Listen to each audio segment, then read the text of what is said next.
Cocaine, cocaine, cocaine, cocaine. That was a really fun episode. I mean, as the non-Pearl Jam fan, I have a bunch of questions for you guys. If you will let me volley them, are you guys okay with this?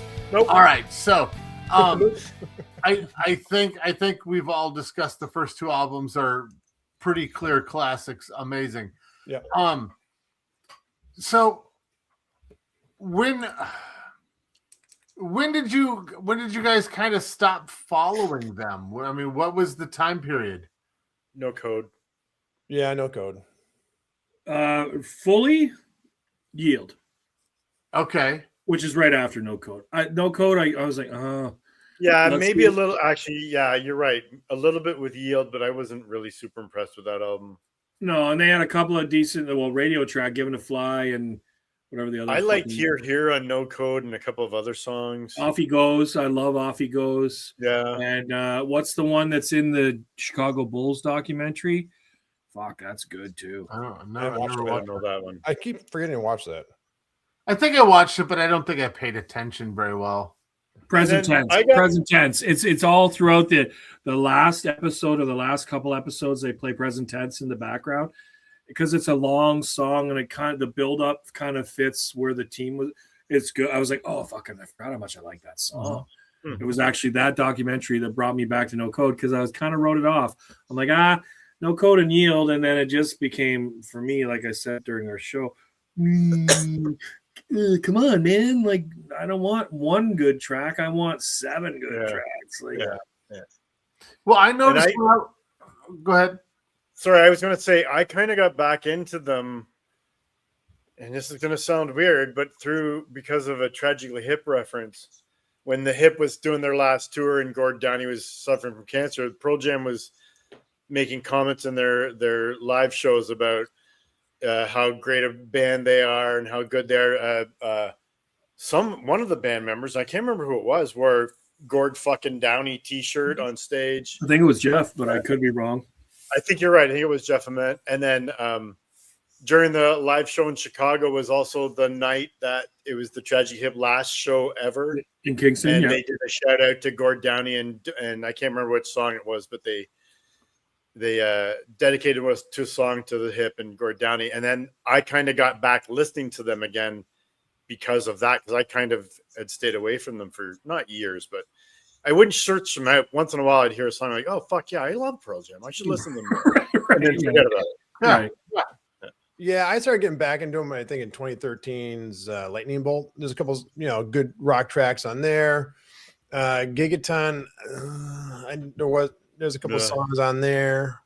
But there's always a couple songs. But like I said, I don't think when we're doing the research, I don't even think I listen to anything off Backspacer at all. So I don't think I did either. So yeah, I mean, like I said, No Code's why I fell off in '96 just because it started becoming too much like Neil Young stuff. And like I said, I always appreciate the lyrics, but it's like like I said, I've said it all the time throughout this series.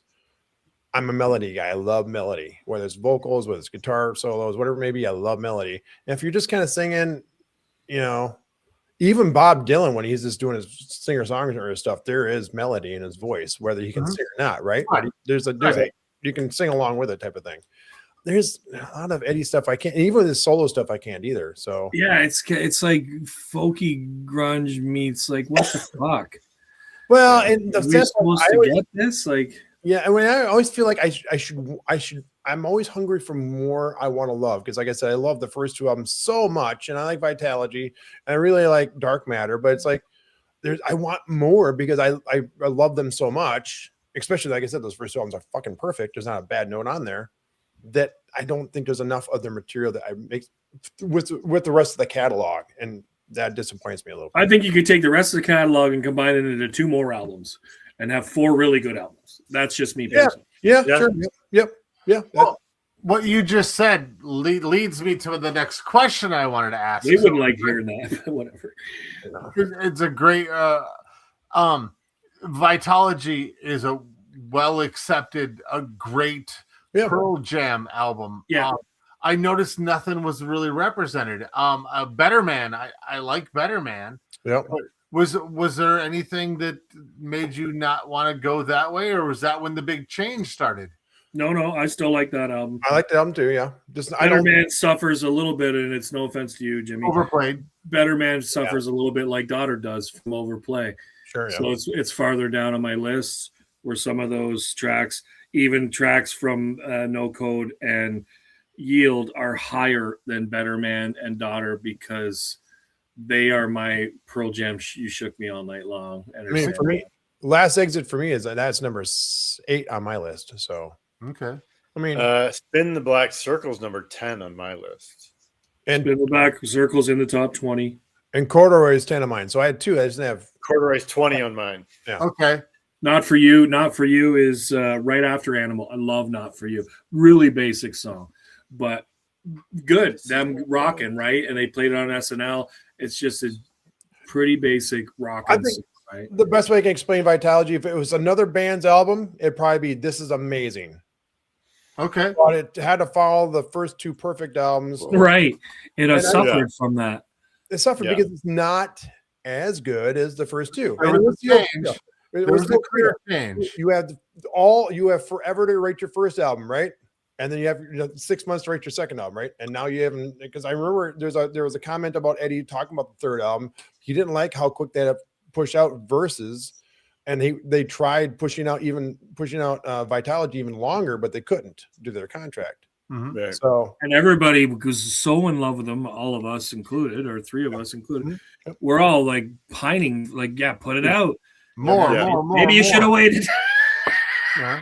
Well, the first 2 were so good, and Oh, then yeah. you're well, and the other thing too, I will say this: I think too, Vitalogy is when they started overproducing too.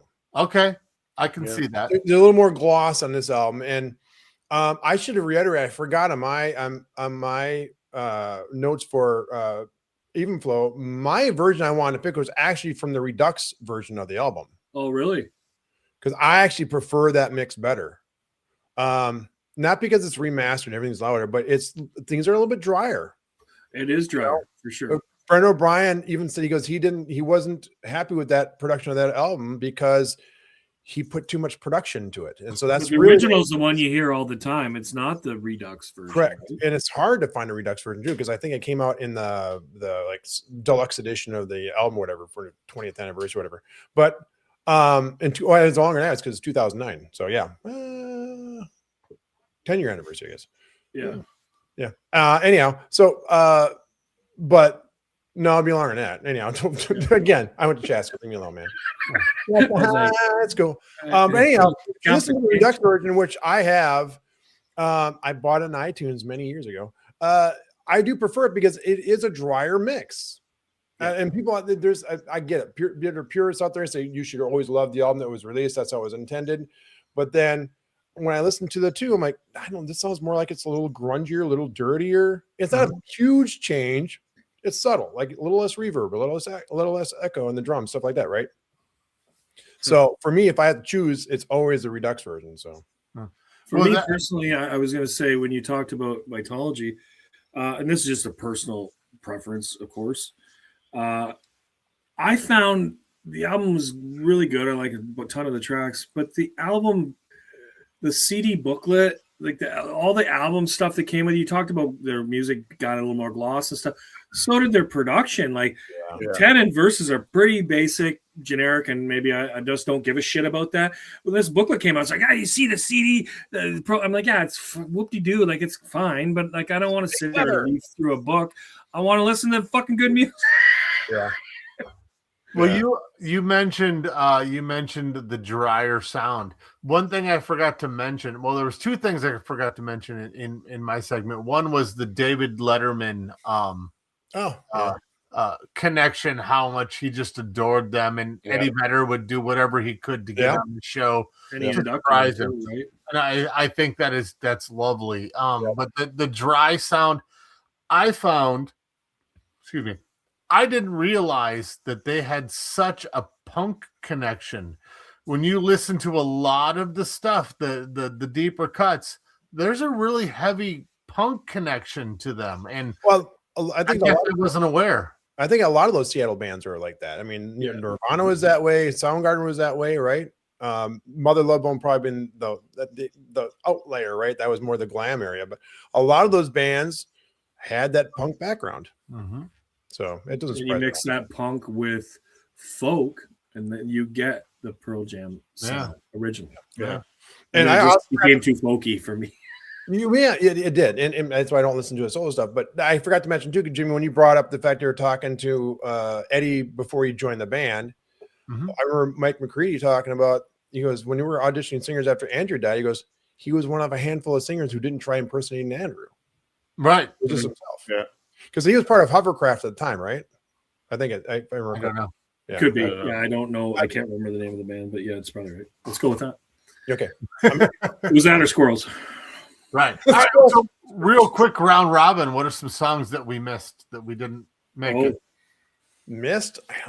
what's on Black. my list after that we haven't mentioned? Black, because it's Black. a little bit lower, and Chris had already brought it up in another show for sure. Did you have it on your lyrics show, Chris? Yeah. Yeah. Yeah. I had, like I said, Off He Goes off No Code. Yellow Ledbetter, I love, and Yeah, that's I hilarious don't know. lyrics because nobody can get them right. Number 5 for me. That was number 6 for me. Elderly Woman to another Versus song, and Just Breathe, I love, and that was like out of the blue in like 2005 or something when that came out. I love the lyrics of that song. I was like, oh, I never listened to Pearl Jam anymore. It's a pretty good song, and Katie loved it. It's a fucking slower song too, right? So Yeah. I mean, I had if you want to talk biggest speeches, I had Jeremy at 9. Yeah. I mean, Yeah. there's something about that intro that just is so fucking cool, man, and how they kind of come in and he just again melody, and he's telling it obviously very impactful. It's even more impactful, obviously, with the video, right? Jeremy's down with Better Man and fucking Daughter for me, but that's just me. Yeah, I just love the instrumentation of that entire song. I love the story Jeremy's 7. because it's I love 17. the drum line. 7. 7. Okay, wow. Yeah. Yeah, it's a little overkill for me, but I do love the story. I get 'cause that, it's but loosely I love based it. on a real story, right? Like, Part of me is I had already even Yes, flown it like I'm not gonna have 2 10 songs and 2 verses songs. You know, I really didn't want to do that. no, right. But like I said, and then that song, and that song is one of those songs that can go really high up my list because it was doing this thing the whole time because I really love the instrumentation on that song. Yeah. I love that drum line. So good. But you scroll through my list, and those early albums, Show Garden, Why Go, Corduroy, they're all in the teens, right? And so it's like a sprinkling, but a real collection of 10 and verses and some Yeah. a little bit more vitology than That's every mine. the other sprinklings. Right? Again, when you have, I consider 2 perfect albums, it's hard to kind of live up to that, right? It Right. is. Right. Right. And a lot of bands suffer from that. They Yeah. do. Sometimes Well, it's and just then- one, right? And do it though. But commend them. They had those 2 giant albums, and they've been still around. They still sell at stadiums. You know, they're Yeah. still relevant. You know, Yeah, you see those memes where everybody still else is together. dead, and everybody else is dead. They're still together, and Eddie's still alive. I mean, And all the they're- rest of them are dead. You hate seeing those memes, but they're fucking accurate, right? Yeah. But you know, they go through drummers like Spinal Tap, but the core band has been together this entire time, right? I mean, and they seem like they're still really good friends, and they feel like they're still having fun. Mhm. It's kind of like when I was watching I won't get too much into it because I'll talk on this month's Queued Up. Maybe it was last month's Queued Up. I don't know when it's coming out. Yeah. But real quick though, it's just when they talk, they're kind of like Rush. When you hear them talk about one another, they actually have appreciation and feel like they're just generally friends. Yeah. No, Right. I got that sense too. Where you don't feel that when Nikki talks about Vince or even Tommy, Right. right? Like they're just going through the motions. They had their moment, and Or even Aerosmith. Aerosmith flat out said, you know, we leave on different sides of the stage, and you know, we take different planes. You know, it's a business. Well, that's the way Zeppelin was too at the very end. They left, they went different ways, and they didn't talk for months. And I always said that. And I don't want to get into a tangent here because maybe another subject for Queued Up. But I always thought if they were still going to break up, but Bonzo would have followed Plant, I think. Oh, yeah, absolutely. Anyhow, great episodes, guys. Yeah. You know, we could have do probably 2 shows on Pearl Jam, but yeah. Oh, yeah. Probably, yeah, Why easily. we can do these after shows every now and then. Yeah. JustRankPod.com. Check it out. Put on your tight Like, jeans. subscribe. Woohoo! Just Ranked is researched and produced by the Just Ranked crew. Edited and mixed by Joe Burkle. Socials and marketing by DJR Media Services. Theme music by Blue Joker. If you're enjoying the show, please set your podcast app to download new episodes and help spread the word by leaving a review and tell everyone you know to listen.